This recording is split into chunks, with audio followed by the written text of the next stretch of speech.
o dizer o número 2. O demônio existe, narrado pelo Dr. Carlos. Vamos acompanhar. O demônio existe? Dentro da nossa igreja temos dois tipos de mentalidade acerca da existência ou não do demônio. Temos as pessoas que dizem de maneira taxativa que o demônio não existe. Infelizmente, até sacerdotes pensam assim. É muito prejudicial a negação da existência do demônio, porque se ele não existe, não há com que combater no mundo espiritual. E o problema maior disso: se o demônio não existe, consequentemente o inferno também não existe. Então posso ter uma vida regalada no pecado, porque alguns teólogos liberais vêm com a doutrina de Lutero, dizendo que Cristo já ressuscitou e a morte dele na cruz foi de maneira eficaz e que todos são salvos.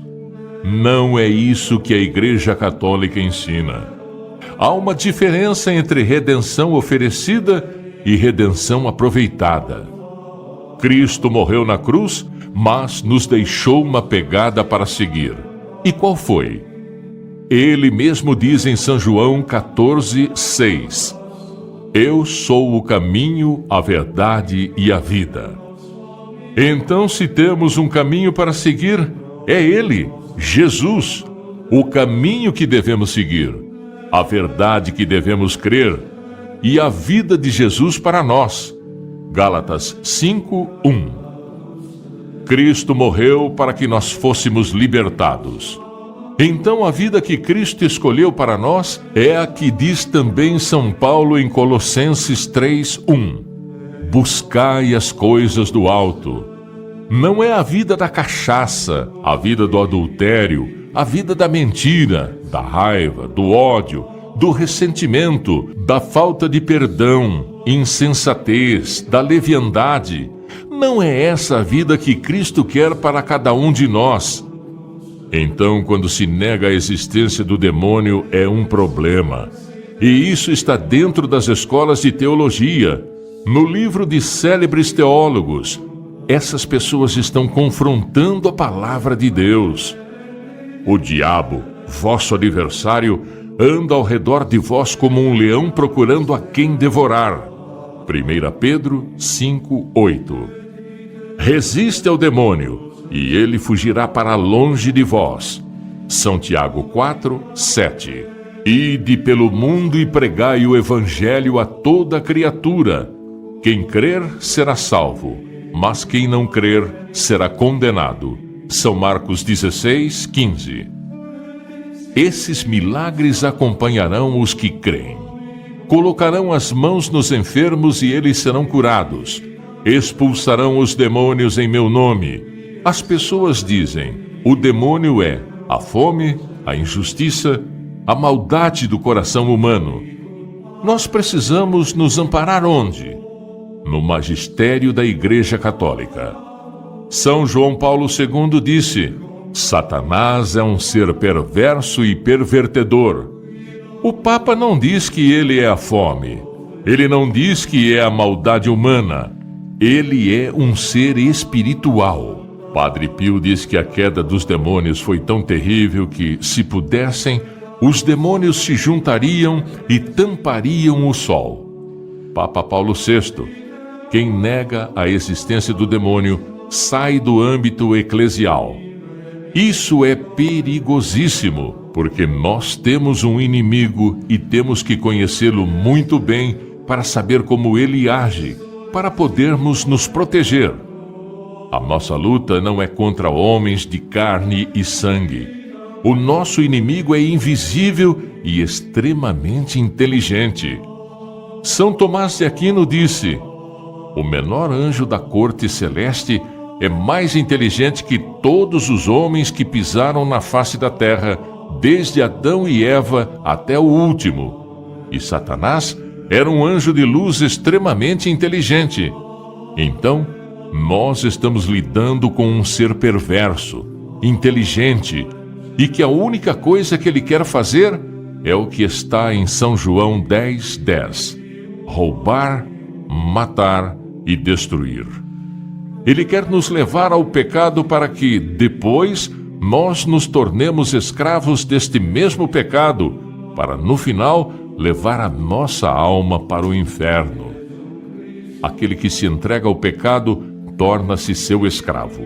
São João 8:34. Aquele que peca é do demônio.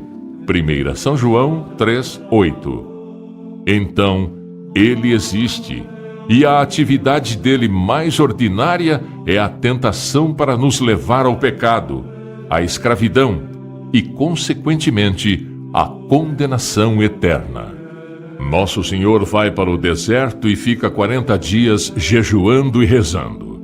Quando terminou, Satanás foi tentá-lo. Primeira coisa que lhe falou: se você é verdadeiramente o Filho de Deus, transforme essas pedras em pão. Santo Inácio de Loyola disse que Satanás é como um salteador que fica rodeando por um castelo, vendo a parte mais vulnerável, e ele vai atacar nela. O demônio não vai pela parte mais difícil, onde vai dar mais trabalho para ele. Se Jesus estava com fome, aquela era a fraqueza física de Nosso Senhor, e ele tentou Jesus justamente para que ele saísse de seu sacrifício e do seu propósito. Então, ele quis bater na parte fraca de Jesus, não pecaminosamente dizendo, mas por causa da fome que Jesus sentia. Satanás nos conhece muito mais que imaginamos. Ele sabe bem qual é o nosso ponto fraco. O demônio sabe qual nossa fraqueza. Ele sabe se a nossa fragilidade é a mentira, a mágoa. Ele conhece nosso temperamento. Ele sabe se nossa fragilidade é a castidade, a preguiça, o orgulho. Se você for uma pessoa muito desprendida, ele não vai pegar você na ganância de jeito nenhum. Se ele sabe que você tem uma facilidade de perdoar, ele não vai ficar entupindo seu coração de mágoas e ressentimentos. Se ele sabe que você é uma pessoa muito bem resolvida em sua situação de pureza, ele não vai ficar batendo em você de pecados contra a castidade. Mas onde ele identificar o seu ponto vulnerável, ele vai bater ali sem cessar. Por isso, nas nossas vidas, são sempre os mesmos pecados que a gente confessa para o padre.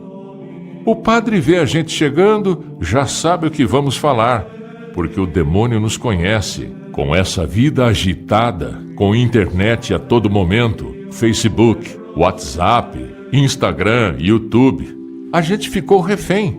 As pessoas não fazem mais silêncio. O silêncio é como um espelho que olha para dentro de você. O silêncio nos leva para o encontro com Deus. E no mundo agitado, a pessoa não conhece a si mesma, não faz exame de consciência, não olha para dentro de si, não encontra o ponto vulnerável. A pessoa fica que nem um catavento na batalha espiritual. O demônio balança a gente para a esquerda e para a direita, e a gente parece uma peruca na mão de Satanás. Quando pensamos que estamos vencendo, o demônio chega e arrebenta com a pessoa. Santa Teresa d'Ávila disse: por pequenos buracos e pequenas frestas, Satanás faz grandes rombos. O problema é que, se ele for pegando nessa área, muitas vezes vai acontecer uma tragédia. Esse pecado vai virar hábito. Muito bem, agora são 7h18, acabamos de ver esse vídeo aí, fala sobre o demônio existe, né? Ali a gente viu que citou ali o Jesus, né? Que foi tentado no deserto. A gente sabe que tem muitos que não acreditam, e no deserto ele foi tentado, né? Pelo próprio inimigo de Deus. Deus permitiu isso, né? Porque ele queria ser testado, né? Para nos dar exemplo, para mostrar também a existência do inimigo, e também para a gente também saber nos proteger, saber nos livrar, proteger, ter a proteção. E ali a gente sabe que no deserto Jesus usou, né, a palavra de Deus para ter a proteção, mas mesmo assim o inimigo tentou ele e disse que depois voltava, né? E hoje a gente sabe que ele usa essa tática 24 horas nos tentando para fazer-nos cair no pecado, né? E a oração, como disse ali na mensagem, né? Ela é como o azeite, né? Ela é essencial para nós estar rezando todos os dias para fortalecer a nossa fé, para que ele não tenha tanto poder, tanta força sobre cada um de nós, né, Sugênio? Eu vou ler umas passagens da Bíblia aqui sobre a parábola do rico e do Lázaro. Veja só. Assim, estando ele nos tormentos do inferno, o rico, nos tormentos do inferno, levantou os olhos e viu de longe Abraão e Lázaro no seu seio. Lázaro, que era um mendigo, estava lá no seio de Abraão. Gritou então: Pai Abraão, compadece-te de mim. Manda Lázaro que molhe em água a ponta do teu dedo, a fim de me refrescar a língua, pois sou cruelmente atormentado nestas chamas. Já pensou? Um rico que é ganancioso, que tinha de tudo, ele não ajudou os pobres. O que Jesus falou na Bíblia? Tive fome, me desse de comer. Tava com frio, me desse roupa para se cobrir. Tava preso, fosse me visitar. E hoje, o que os ricos fazem? Eles quase não têm. É a minoria que tem que faz caridade. Aqui também... Aqui em São Mateus 10:28 diz assim, não temais aquele que matam o corpo, mas não podem matar a alma. Temais antes aquele que pode precipitar a alma e o corpo na gema do inferno. Aí, Então, o que é o temor de Deus? O temor de Deus é fazer, para não ir para o inferno. E hoje a maioria, ninguém está ligando para isso. É que Deus deu livre liberdade, mas Jesus sofreu por nós. E o povo devia olhar, que ele já sofreu por nós. Deus não deixou esse mundo aqui para nós gozar de fazer tudo. Deus deixou esse mundo para nós aqui fazer o bem, aquilo, porque Jesus sofreu muito por nós.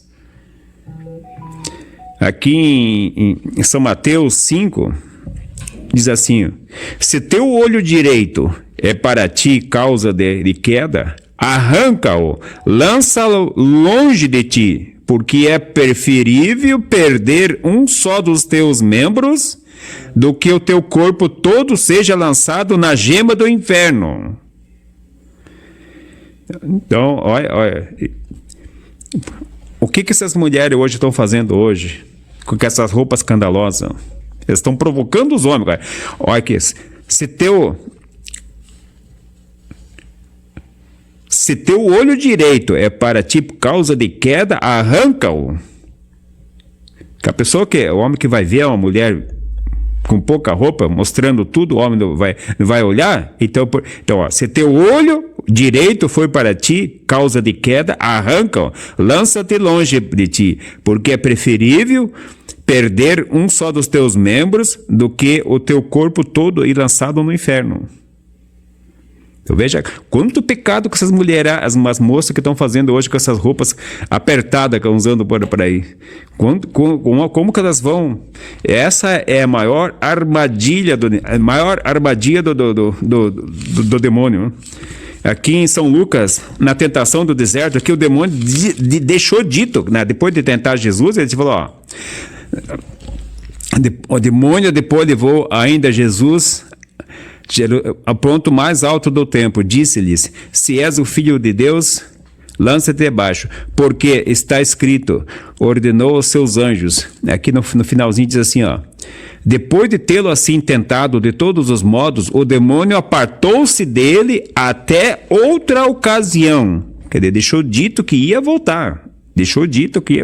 Por isso que Deus enviou esse profeta para nós, esse livro aqui, para nos alertar, para nós Que nós estava esquecendo, porque na Bíblia está escrito: quando o filho do homem voltar a casa, encontrará fé sobre a terra. Está escrito na Bíblia.